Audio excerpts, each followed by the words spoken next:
Question number 17 में दिया हुआ है a boy of mass 20 kg, एक लड़का है उसका मास कितना दे रखा है 20 kg। ठीक है, एक बॉय हो गया, ये हो गया 20 kg का, 20 kg। Standing on a 80 kg, standing on a 80 kg free to move long cart, एक कार्ट पर एक खड़ा है जिसका वेट कितना है 80 kg, इसका वेट कितना हो गया 80 kg।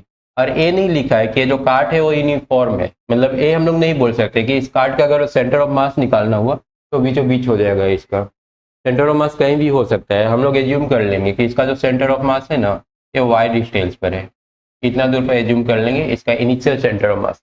और ए जो लड़का है, लड़का का सेंटर ऑफ मास तो फिक्स है, स्टार्टिंग में इसका सेंटर ऑफ मास रहेगा कितना दूर एक खड़ा है, the boy is standing 25 meter from the wall, एक कितना दूर है 25 मीटर है, तो इसका इनिशियल सेंटर ऑफ मास 25, इसका initial centre of mass y।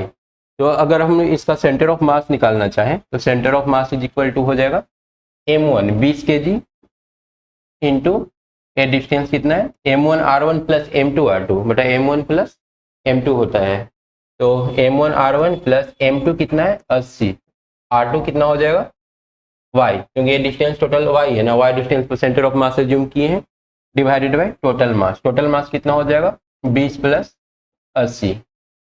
ठीक है, इज इक्वल टू ये आ जाएगा 500 प्लस 80y डिवाइडेड बाय 100।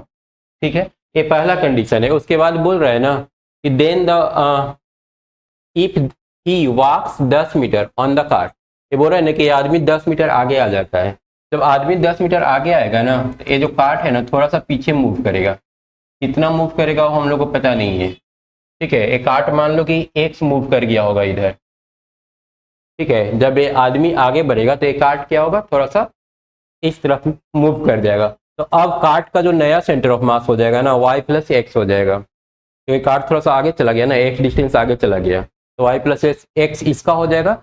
और इसका जो सेंटर ऑफ मास है ना ये इधर कितना मूव किया है 10 मीटर, 10 मीटर मूव किया, तो अब इसका जो डिस्टेंस है ओरिजिन से कितना हो जाएगा 15 मीटर। ठीक है, ओरिजिन से अभी कितना दूर हो गया 15 मीटर, लेकिन 15 मीटर के साथ साथ एक्स डिस्टेंस कार्ट भी तो आगे बढ़ गया है, तो ये टोटल डिस्टेंस कितना हो जाएगा 15 प्लस एक्स, मतलब ये नया जो सेंटर ऑफ मास होगा ना इस लड़का का वो कितना हो जाएगा 15 प्लस एक्स डिस्टेंस पर। ठीक है, और इस कार्ट का जो नया सेंटर ऑफ मास होगा वो होगा y प्लस एक्स डिस्टेंस पर, ये दोनों का नया सेंटर ऑफ मास, वेट तो दोनों का सेम ही रहने वाला है, बस हम लोग का सेंटर ऑफ मास दोनों का चेंज हो जाएगा। हालांकि इस पर कोई एक्सटर्नल बाहरी फोर्स नहीं लगा है, और हम लोग का रूल था कि अगर कोई बाहरी फोर्स नहीं लग रहा है, एक्सटर्नल फोर्स कोई नहीं लग रहा है, तो सेंटर ऑफ मास चेंज नहीं होता है। तो ओवरऑल जो सेंटर ऑफ मास है पहले और बाद में जो निकालेंगे वो दोनों आपस में क्या होंगे इक्वल होंगे।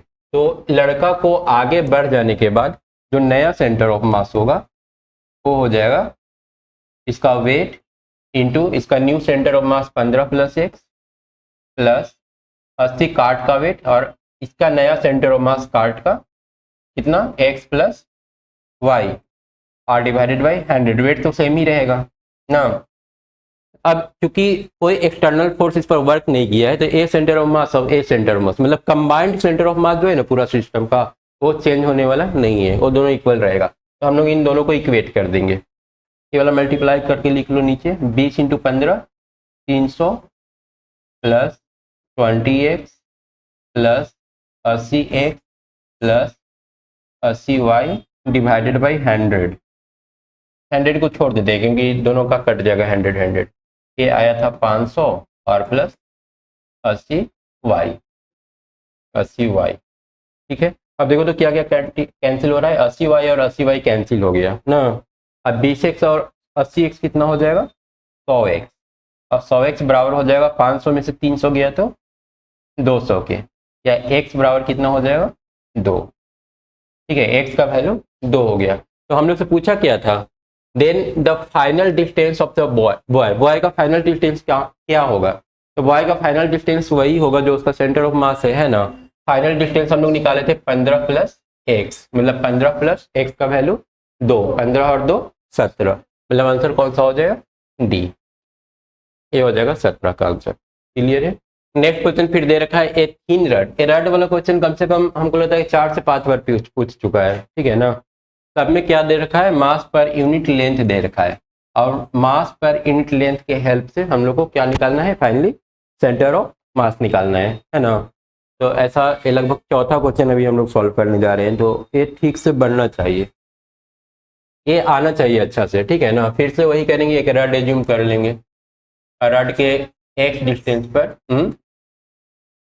छोटा सा एलिमेंट लेंगे डी एक्स लेंथ का। अब इसका जो मास होगा उसको हम लोग क्या नाम देंगे, डीएम देंगे। डीएम बराबर कितना हो जाएगा, rho into d x. Rho का वैल्यू कितना है, के इंटू एक्स के पावर एन बटा एल के power n into length d x. ये डीएम का वैल्यू हो गया। हम लोग को निकालना क्या है, एक्स सी एम निकालना है। तो एक्स सी एम का फॉर्मूला क्या था, x c m is equal to integration of x d m 0 से लेकर के एल तक divided by integration of d m 0 से लेकर के एल तक। इसमें x से अगर मल्टीप्लाई कर देंगे तो कितना बन जाएगा, के एक्स के power n plus 1 divided by L के power n into d x divided by, ये कितना हो जाएगा, डीएम का तो ऑलरेडी लिखा है, हम लोग लिख चुके हैं, के एक्स के पावर n बटा एल के पावर n और डी एक्स। यही ना, दोनों कहाँ से कहाँ तक, 0 से लेकर के एल तक दोनों को इंटीग्रेट करना है। अब देखो के वाई एल एन और के वाई एल एन ये ऊपर नीचे दोनों में है, तो पूरा का पूरा कैंसिल हो जाएगा, है ना। बच जाएगा क्या, इंटीग्रेशन ऑफ एक्स के power n plus 1 D x, और नीचे में इंटीग्रेशन ऑफ एक्स के पावर n डी एक्स, दोनों 0 से लेकर कहाँ तक, एल तक। अब x के पावर n का इंटीग्रेशन हम लोग क्या जानते हैं, x के पावर n का हो जाएगा x के पावर n प्लस 1 एक जोड़ना रहता है ना, n के पावर n प्लस 1 जो ऊपर था वही नीचे लिख दिए, डिवाइडेड बाय x के पावर n का इंटीग्रेशन क्या होगा, x के पावर n प्लस 1 बटा n प्लस 1, यही होगा। इसको भी करना है 0 से l तक, और नीचे वाला को भी 0 से l तक। इसको अगर हम लोग सॉल्व कर लेते हैं तो ये हो जाएगा x के पावर, x के जगह पर l ही लिख लेते हैं, l के पावर n प्लस 2 बटा नीचे में l के पावर n प्लस 1 इंटू, ये डिवाइड है ना, तो ये वाला ऊपर चला जाएगा n प्लस 1, n प्लस 1 बटा n प्लस 2। और इसको अगर हम लोग सॉल्व कर लें, ये हो जाता है l के पावर, घट जाएगा ना, माइनस n, सिर्फ l रह जाएगा, l into n plus 1 by n plus 2। ठीक है, अब हम लोग का जो ग्राफ है किसके किसके बीच है, l के बीच और n के बीच, ठीक है। मतलब n अगर 0 रख देते हैं, n 0 रखो तो कितना आएगा, l/2 आएगा ना। मतलब ओरिजिन पर कहाँ पर होना चाहिए, l/2 सेंटर ऑफ मास। यहाँ भी दिखाया है, यहाँ तो नहीं दिखाया है, तो ये तो आंसर होगा नहीं। यहाँ पर दिखाया है, ये हो सकता है, यहाँ पर भी दिखाया है, ये तीन में से कोई एक आंसर होगा, है ना। अब हम लोग क्या करते हैं ना कि n के वैल्यू को थोड़ा सा बढ़ा लेते हैं, n का वैल्यू बढ़ा करके 1 कर लेते हैं। n जब 1 रखेंगे ना तो a कितना हो जाएगा, n 1 रखेंगे तो ये हो जाएगा l इंटू n 1 रखना है 2/3, है ना। 2/3 मतलब वैल्यू 0.5 से ऊपर चला गया कि नीचे, l इंटू 0.6 थोड़ा सा ज़्यादा हो गया, है ना। मतलब ए वैल्यू जब हम n का वैल्यू बढ़ा रहे हैं ना तो ए वाला वैल्यू बढ़ रहा है, इसमें तो घट रहा है, तो ये तो आंसर होगा। ए तो एल से, ये तो पहले ही छटा हुआ है। इसमें देखो, इसमें कुछ देर तक कांस्टेंट रहा है, फिर कांस्टेंट हो गया है। ए वाला तो बिल्कुल भी नहीं होगा, कांस्टेंट नहीं रह रहा है ना। ए आंसर बिल्कुल नहीं होगा क्योंकि वैल्यू चेंज हुआ है, l/2 से, मतलब 0.5l से 0.6l आगे चल करके 0.6l हो गया है। मतलब थोड़ा सा वैल्यू बढ़ना चाहिए। ये देखो, ये थोड़ा सा बढ़ा है, और ये वाला तो कुछ दूर तक कांस्टेंट है, कांस्टेंट तो होगा नहीं, है ना। जैसे जैसे हम लोग n का वैल्यू चेंज करेंगे ना, ये बढ़ते जाएगा। हम लोग का सही आंसर कौन सा हो जाएगा, ये। एक बार इन्फिनाइट पर हम लोग चाहें तो चेक कर सकते हैं कि इन्फिनाइट पर जो है ना इसका सेंटर ऑफ मास का वैल्यू क्या होगा, लेकिन उसके लिए लिमिट लेना पड़ेगा। लिमिट अभी तुम लोग किए नहीं हो। Limit n is tend to infinity क्या दिया हुआ है, एल इंटू n+1/n+2, ठीक है ना। इसको हम लोग क्या करेंगे, ऊपर नीचे दोनों को देखो, अभी ये इन्फिनिटी बाई इन्फिनिटी फॉर्म में है। अगर n के जगह पर इन्फिनिटी पुट कर देंगे ना तो ऊपर भी इन्फिनिटी नीचे भी इन्फिनिटी। और जब ऐसा क्वेश्चन रहता है ना तो हम लोग क्या करते हैं कि ऊपर नीचे दोनों को डिफ्रेंशिएट कर लेते हैं। ऊपर वाला का डिफ्रेंशिएशन क्या होगा, n का डिफ्रेंशिएशन 1, नीचे वाला का भी डिफ्रेंशिएशन 1, 1 और 2 का तो 0 हो जाएगा ना, n का 1 नीचे भी n का 1, तो फाइनल कितना आ रहा है l। मतलब कि n के जगह पर अगर हम लोग इन्फिनिटी पुट करते हैं ना तो हम लोग का जो सेंटर ऑफ मास का फाइनल वैल्यू है, मतलब इसका जो फाइनल वैल्यू है वो कितना आ जाएगा, l आ जाएगा। और देखो इनफिनाइट पर ये वाला कितना है, l है। तो हर तरह से प्रूफ हो रहा है कि ये हम लोग का सही आंसर है। क्लियर है। इसके बाद देखते हैं क्वेश्चन नंबर 19 में क्या दे रखा है, a circular disc of radius r is remove from a bigger circular disc. एक बड़ा सा डिस्क है और उसमें से r रेडियस का एक डिस्क हटा दिया गया है ना। सर्कुलर डिस्क r मतलब इसका रेडियस कितना होगा, r होगा। A circular disc of radius r is removed from a bigger circular disc of radius 2r। बड़ा वाला का रेडियस कितना हो जाएगा, 2r। The center of mass of the new disc is, पूरा एक नया जो डिस्क बनेगा उसका सेंटर ऑफ मास क्या होगा। तो ये हमारे लिए आसान हो गया। फॉर्मूला क्या था, a1 r1 minus a2 r2 बटा a1 माइनस a2। अब a1 मतलब बड़ा वाला का एरिया, पाई इंटू 2r का स्क्वायर माइनस a2, अच्छा इसका सेंटर ऑफ मास भी लिखना पड़ेगा, r1 मतलब बड़ा वाला का सेंटर ऑफ मास। बड़ा वाला का सेंटर ऑफ मास ओरिजिन ले लेते हैं, ठीक है, इसका तो यही सेंटर ऑफ मास हो जाएगा जो कि ओरिजिन है, माइनस सेकेंड वाला का पाई आर स्क्वायर इंटू इसका सेंटर ऑफ मास कितना चला जाएगा, ओरिजिन से r/2 डिस्टेंस आगे ना, r/2। क्लियर है। उसके बाद a1 माइनस a2 करेंगे तो pi into 4r² minus pi r²। अब इसको सॉल्व कर दो, माइनस ऑफ ए तो पूरा 0 ही हो गया, ए हो जाएगा कितना, पाई r³/2, पाई r³/2। और इसमें से कितना कॉमन ले लें, पाई r² कॉमन ले लेते हैं, पाई r² कॉमन ले लेंगे तो कितना बच जाएगा, 4 में से 1 गया 3, यही ना। तो पाई r² से पाई r² कैंसिल होकर के r बच गया, r/6 ना, माइनस r/6। तो हम लोग से क्या पूछा था, अल्फा का वैल्यू क्या होगा, तो अल्फा का वैल्यू 1/6 हो जाएगा, है ना। निगेटिव साइन को ये लोग इग्नोर किया है, तो आंसर कौन सा हो गया, डी हो जाएगा। उसके बाद आते हैं क्वेश्चन नंबर 20 में। Consider a 2 particle system with particle having masses m1 and m2। 2 particle system है, मासेस कितना कितना है, m1 और m2। ए m1 हो गया और m2 हो गया। If the first particle is pushed towards the centre of mass through a distance d, इन दोनों का सेंटर ऑफ मास मान लो कहीं इधर बीच में होगा, है ना। बोल रहा है कि बाद में क्या हुआ है कि m2 को थोड़ा सा आगे पुश किया गया है, कितना पुश किया गया है आगे, d डिस्टेंस आगे पुश किया गया है, मतलब ये यहाँ पर आ जाएगा d डिस्टेंस आगे, ठीक है। By what distance should the second particle is moved so that, तो बोल रहे कि इसको कितना आगे लेकर के जाए, इसको x आगे लेकर के जाते हैं, so that centre of mass of the same, centre of mass change ना हो। बोल रहे कि इसको कितना आगे लेके जाए ना कि दोनों का सेंटर ऑफ मास चेंज ना हो।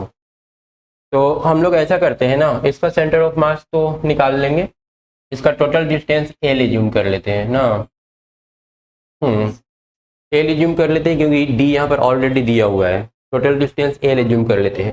फर्स्ट केस में उसका जो सेंटर ऑफ मास होगा ना वो कितना होगा, m1 इंटू 0, क्योंकि इस बॉडी का सेंटर ऑफ मास हम लोग ओरिजिन पर एज्यूम करके रखे हैं, और plus m2 into l divided by total mass m1 plus m2। Second case में सेंटर ऑफ मास क्या होगा, तो m1 इंटू, देखो इसको x आगे शिफ्ट कर दिए है ना, m1 इंटू एक्स कर लेते हैं प्लस m2 इंटू इसका देखो पहले से तो एल था लेकिन अब थोड़ा सा आगे शिफ्ट हो गया, डी आगे शिफ्ट हो गया तो उसका सेंटर ऑफ मास भी डी शिफ्ट हो जाएगा। तो इसको कर लेंगे एल माइनस डी, डी आगे गया ना, L minus D by m1 plus m2। अब क्वेश्चन बोल रहा है कि ओवरऑल जो सेंटर ऑफ मास है ना उसमें कोई चेंजिंग हुआ नहीं है, मतलब कि दोनों क्या हो जाएगा आपस में इक्वल हो जाएगा।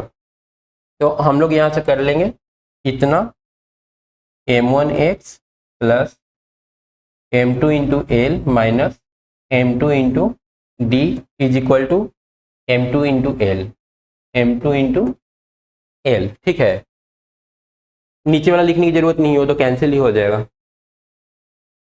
हम लोग को निकालना क्या है, x का वैल्यू निकालना है। m2 इंटू एल कैंसिल हो गया ना, तो यहाँ से आ गया m1x बराबर m2 डी, तो x बराबर कितना आ गया m2 by m1 into D. तो सही आंसर कौन सा हो रहा है, m2 by m1 into D, ये वाला ना हम लोग का सही आंसर हो जाएगा। देखो यहाँ पर है ना क्वेश्चन में बोल रहा है कि ये जो पुश किया है ना, अब हम तो यहाँ पर ले लिए क्या m2 को पुश किए हैं, m2 को डी डिस्टेंस पुश किए हैं, है ना। पर यहाँ पर क्वेश्चन बोल रहा है ना कि फर्स्ट वाला को पुश किया है, first particle is push towards the centre, मतलब इसको डी डिस्टेंस पुश किया है, m1 को डी पुश किया है, तो इसको क्या हो जाएगा एक, मतलब हम लोग थोड़ा सा इंटरचेंज कर दिए m1 और m2 को, है ना। पुश करना था किसको, m1 को, हम लोग पुश किसको किए m2 को। आंसर में सिर्फ वही चेंज होगा m1 और m2, बस जो m2 है वो m1 में कन्वर्ट हो जाएगा और m1 जो है m2 में कन्वर्ट हो जाएगा। तो उस तरह से फाइनल आंसर हम लोग का m1 बाई m2 हो जाएगा। ठीक है ना, आंसर को बस हम थोड़ा सा उल्टा कर दिए, जैसे ये लोग पुश किया था पहला पार्टिकल को, हम लोग दूसरा पार्टिकल को मूव कर दिए हैं, है ना। बनाने का प्रोसेस सारा का सारा बिल्कुल सेम रहेगा, इसलिए आंसर इन लोगों का कौन सा आ रहा है, इन लोगों का सी आ रहा है, हम लोग का कौन सा आ गया था, ए आ गया था। उसके बाद आते हैं क्वेश्चन नंबर 21 में। 21 दे रखा है a body A of mass m while falling vertically downwards under gravity break into two parts। A body of mass m, एक तो बॉडी है बड़ा सा m मास का है, आगे नीचे आकर के दो पार्ट में ब्रेक हो गया, एक यहाँ और एक इस तरह से। ब्रेक होने के बाद बोल रहे हैं एक 2/3m हो गया और एक कितना हो गया 1/3m। ठीक है, body B and C taken together shift compare to the centre of mass of body B and C. A वाला बॉडी ए था, ए टूट करके बी और सी बन गया। बोल रहा है कि इसका क्या सेंटर ऑफ मास शिफ्ट होगा, अभी इसका सेंटर ऑफ मास कहीं बीच में मान लो कि होगा। ठीक है, अब आगे अपने से ब्रेक हो गया, ब्रेक हो गया दो अलग पार्ट में टूट गया। ठीक है, इस पर कोई एक्सटर्नल फोर्स वर्क नहीं किया है, और हम लोग ऐसा क्वेश्चन पहले सॉल्व कर चुके हैं कि अगर कोई बाहरी एक्सटर्नल फोर्स ना लगे, काम न करे, तो किसी भी बॉडी का सेंटर ऑफ मास शिफ्ट नहीं होता है, इसका भी सेंटर ऑफ मास शिफ्ट नहीं होगा। आंसर क्या हो जाएगा, ए डज नॉट शिफ्ट। उसके बाद आते हैं नेक्स्ट क्वेश्चन। नेक्स्ट क्वेश्चन दे रखा है a T shaped object which dimension shown in figure is lying on a smooth floor. T shaped का एक ऑब्जेक्ट इस तरह से पड़ा हुआ है, a force F is applied at the point P, एक फोर्स एफ जो है यहाँ पर अप्लाई किया गया है point P parallel to A B such that object has only the translational motion. बोल रहा है कि इस तरह से फोर्स अप्लाई करना है और ध्यान ये रखना है कि रोटेट ना करे, सिर्फ ट्रांसलेशनल मोशन हो, मतलब फोर्स लगाने के बाद ये बस थोड़ा सा आगे बढ़ जाएगा, ऐसा होना चाहिए, घूमना नहीं चाहिए। अब यहाँ पर फोर्स लगाओगे तो ये घूम जाएगा। ठीक है ना, अगर फोर्स हम लोग सेंटर ऑफ मास पर लगाएंगे ना तो ये रोटेट नहीं होता है। ठीक है, तो हम लोग कुल मिला के ये पता करना है कि इस पूरा जो ओवरऑल जो बॉडी है इसका सेंटर ऑफ मास कहाँ होगा, और जो सेंटर ऑफ मास होगा वहीं पर पैरेलल फोर्स लगा देंगे तो ये रोटेट नहीं करेगा।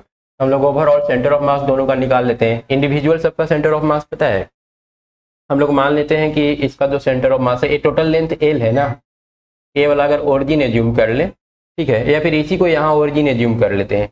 अगर यहाँ पर ओरिजिन होगा तो इसका सेंटर ऑफ मास का एक्स कोऑर्डिनेट 0 ही आएगा और वाई कोऑर्डिनेट कितना आएगा, इस रॉड का हम सेंटर ऑफ मास निकाल रहे हैं। टोटल लेंथ कितना है 2l ना, बीचों बीच होगा एल लेंथ पर, तो एक्स हो जाएगा 0 और वाई हो जाएगा इसका जो सेंटर ऑफ मास है ना 0 और एल होगा। 0l किसका सेंटर ऑफ मास है, नीचे वाला का।